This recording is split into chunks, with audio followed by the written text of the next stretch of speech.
घरे कही आसीथिले रुह मु हाटरू फ्रेश परिबा धरी आसुची रोषेई कले आमे समस्ते मिसी खाइबा हेले एइठी पड़िछि रक्ताक्त मृतदेह।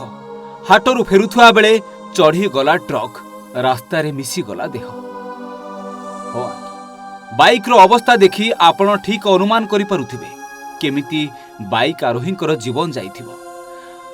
हाथ टेकी चित्कार करने जेमिति तांको समय मध्य मिलनी तांको जीवन सेठी चलीगला। जड़े जाइए हरिचंद्रपुर फेरुवा टाइम दुर्घटना होती खबर पाई आम जा देखिलु से मृत्युवरण कर पुलिस भी जा पहुँचले मेडिकल नहीं आसिले।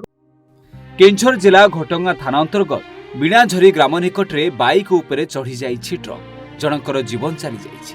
मृतक जनक हेउछंती बालीजोड़ी ग्रामर दयानिधि खंडा।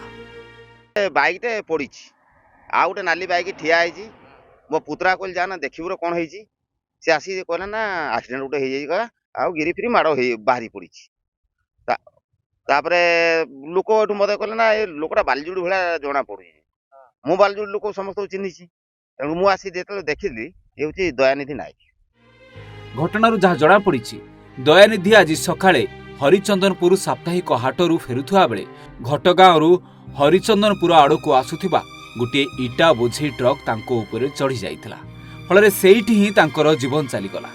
घटनास्थल रे घटगाँ पुलिस पहुंची मृत दयानिधि मृत शरीर को व्यवच्छेद पाई पठाइछि। तेबे ट्रक एवं बाइक एपटे जबत करा जाइछि। तेबे ट्रक ड्राइवर गाड़ी छाड़ी पळैथिबारु घटगाँ पुलिस अधिक तदंत करुछि। घटगाँव मानसंक रिपोर्ट ओडिशा भास्कर।